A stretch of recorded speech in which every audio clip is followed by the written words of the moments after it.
Chapter 5 Jeffrey's Vacation.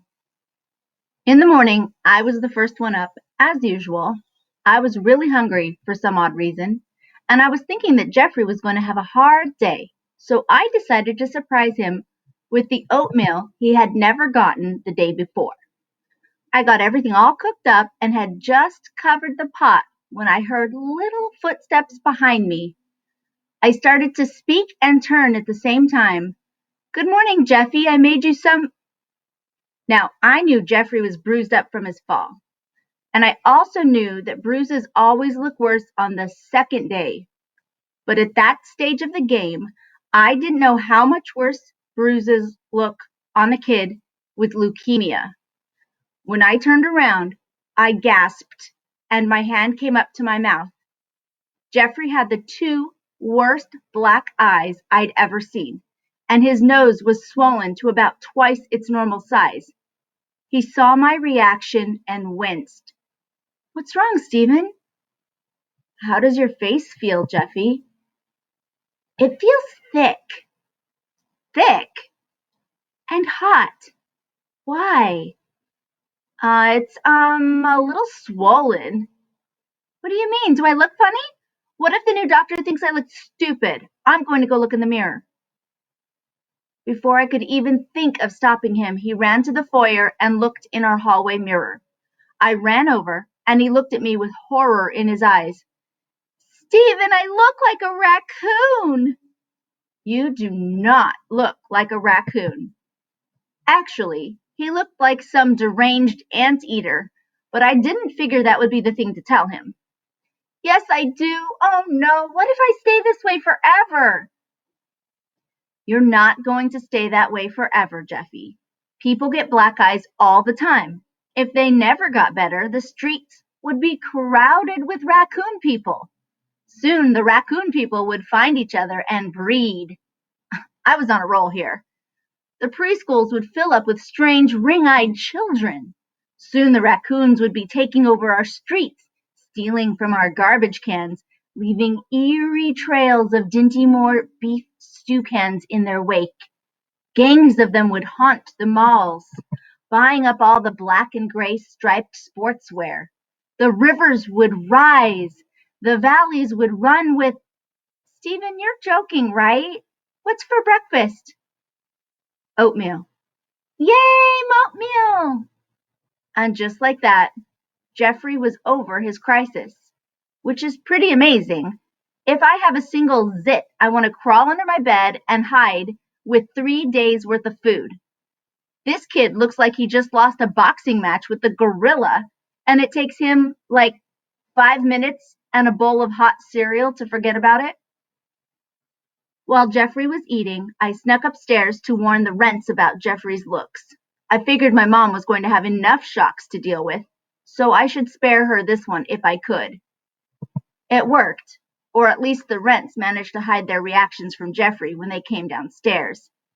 We all sat at the breakfast table, pretending to be normal and cheerful. But you know how when you watch the Brady Bunch, you think, "Oh, come on, nobody is this happy. What's wrong with you people? And who picks out your clothes?" Well, breakfast was sort of like that.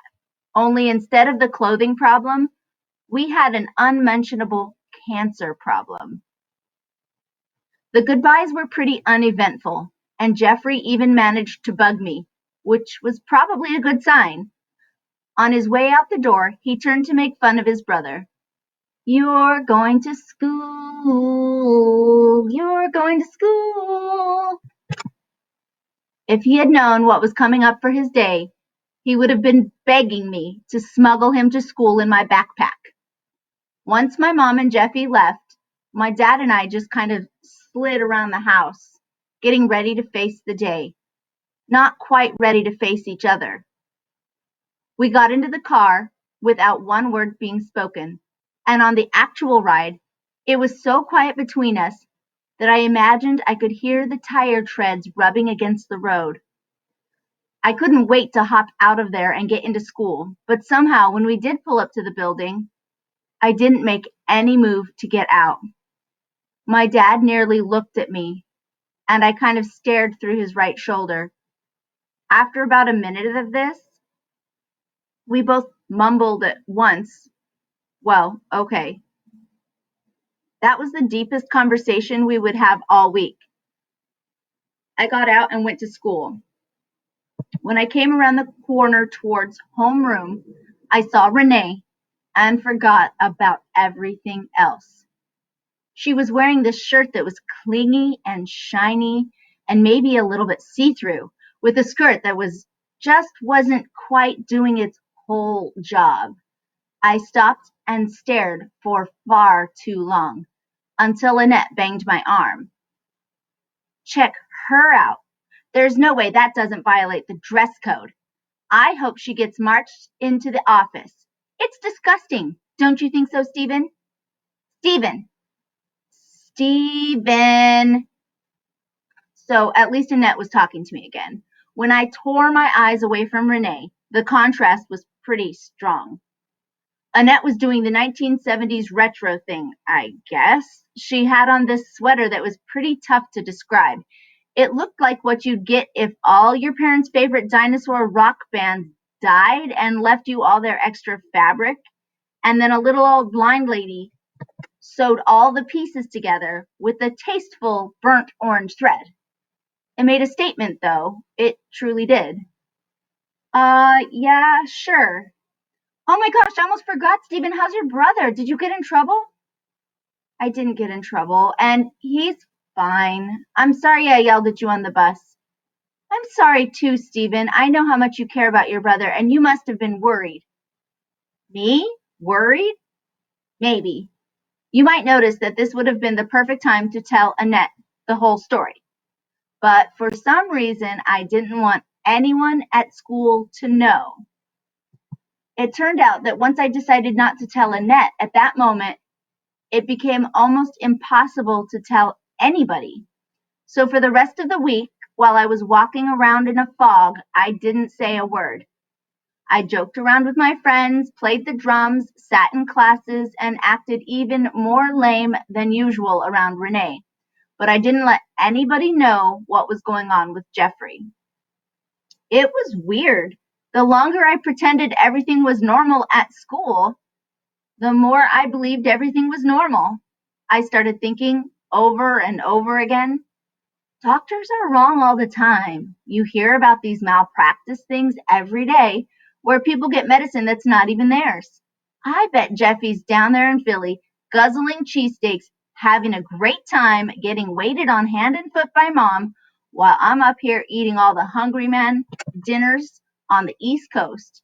And dad is pretending I'm some odd 13-year-old stranger who's just moved in to keep the microwave warm while his real family is away. Meanwhile, that wasn't quite the way things were actually happening. I found out later that my dad was getting horrible phone reports from my mom for an hour each night, long after Jeffy and I were both asleep. So in a sense, my dad was shielding me by not talking. I could have used some companionship that week, but maybe I wouldn't have believed anything about Jeffy until I was ready, no matter what Dad said. The week went by in this half-awake sort of way, for me at least. While I was staring at Renee in 5th period math and praying nobody would make her change her outfit, Jeffrey was getting strapped down to a gurney. While Annette was smacking my arm yet again, a doctor was shoving a huge needle through Jeffrey's back into his hip, all the way into the bone. While I was laughing at some joke the teacher hadn't heard, Jeffrey was screaming as the needle sucked the bone marrow out of him. But I was just thinking about me and about how ridiculous it was that everyone except me was getting so freaked out over her stupid bloody nose. The only times all week when I truly felt all right were the times when I was playing the drums. I've always been pretty serious about hitting the old practice pad at home, but now that I was living in the conversation-free TV dinner zombie zone, I basically had nothing else to do. It was truly ridiculous. Within days after Jeffrey's fall, I got to the point where I was spending 25 minutes a night playing double stroke rolls on the surface of a dime without missing or even moving the coin. I knew my drum teacher, Mr. Stoll, was going to be pretty impressed with my progress. Before this, he had assigned me maybe 2 pages in each of the 3 different exercise books every week, but now I was doing 2 pages per night in each book. I was also practicing for my upcoming conga drum stardom. Mr. Watrous lent me a pair of really expensive bongos to use at home, along with a huge stack of ancient Latin jazz records. He had even called Mr. Stoll. They had played in bands together. Isn't it weird when grown-ups have actual lives? To tell him what I should practice on them. Fortunately, my dad has a Stone Age stereo system in the basement with an actual turntable, so I was playing along with at least one whole Latin record each night. I know, you're probably thinking that my new superhuman drum schedule must have been cutting into my homework time. And in fact, you would be correct, except that I completely stopped doing homework the day Jeffrey got sick, and didn't start again until I got busted by my teachers much, much later. I sometimes looked at my homework assignments and occasionally even wrote a heading on a piece of paper, as if I was about to attempt the work. But somehow I wound up going to school empty-handed, day after day. In class, too. I just started basically blanking out every period, every day. You might also think that lots of my friends would notice if their pal Steven stopped doing schoolwork, started staring off into space 85% of the time, and suddenly avoided any mention of his family. But you'd be wrong there. I think every group of friends has a guy for each different function, like the sympathetic guy, the funny guy, the jock, the guy who gets picked on. I had never really thought about it before, but apparently, to my friends, I had 2 roles, funny guy and drum guy. So as long as I carried a pair of sticks and kept the humor coming, nobody was going to guess anything was up with me, except Annette. Pretty much every morning in homeroom, she would ask me what was wrong. The first few days, I would make a joke or say that nothing was the matter. After that, I got more and more impatient with her every time she asked. I kept hoping that if I was just snappish enough, she would leave me alone. Meanwhile, she stuck with me.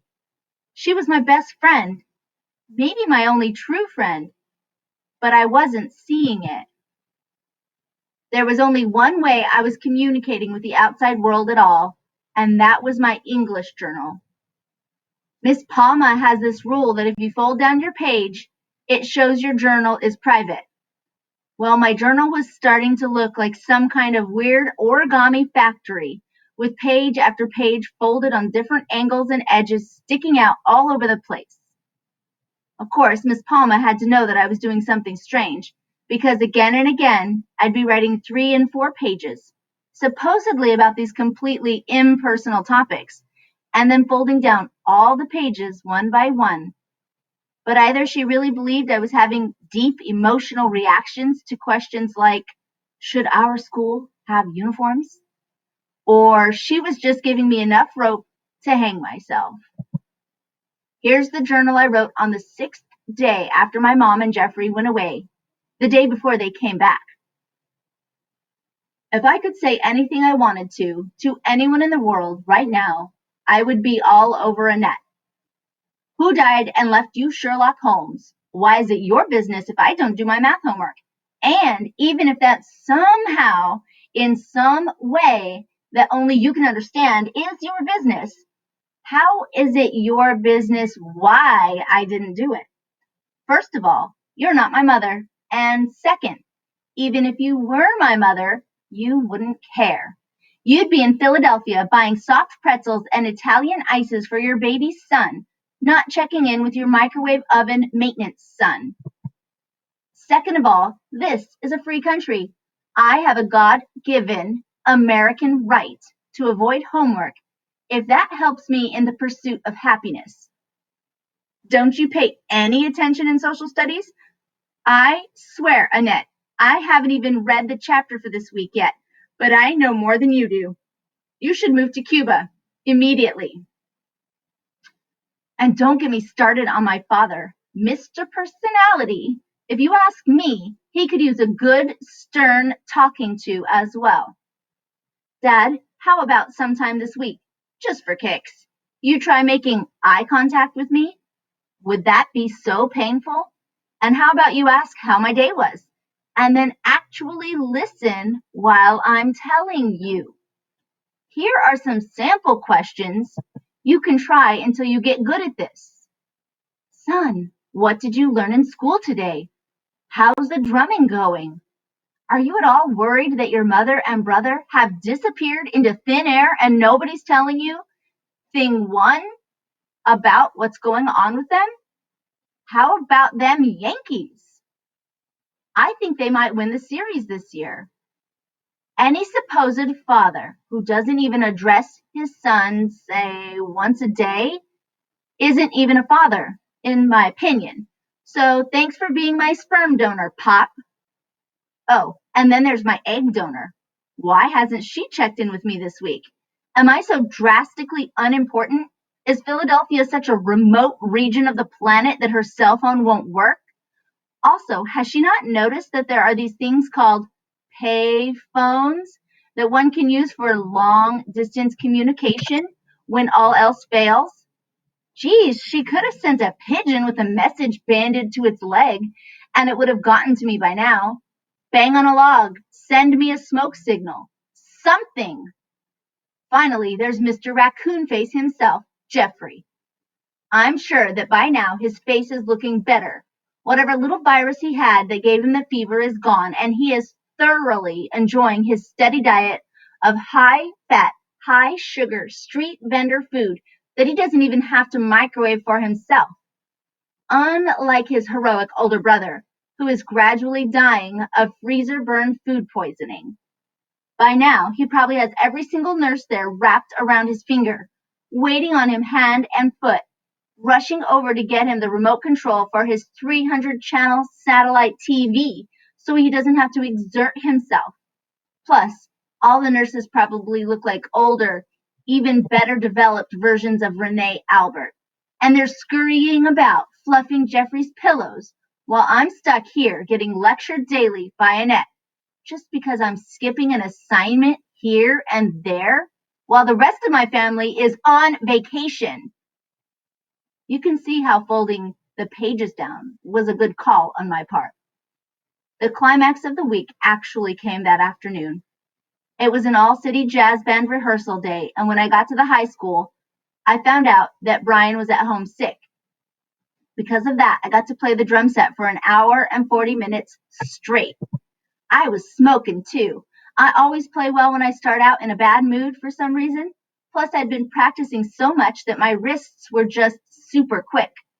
We played through some of our usual repertoire, like the theme from this old 1970s TV show called Barney Miller, some old jazz standards from the 1940s, and a Disney medley, which was actually far, far cooler than it sounds. Then we got into one of the new Latin pieces, a Dizzy Gillespie song called Manteca. Without two drummers, I had to play it crazy fast to make the percussion parts sound full enough. My right foot was pounding out accents, my left foot was clicking the hi-hat cymbals on beats 2 and 4. My right hand was going back and forth between the cowbell and a crash cymbal, and my left hand was flying from the snare drum to the tom-toms and back. Suddenly, a rare and amazing thing happened to me. I was in the zone. You know how baseball players sometimes talk about games?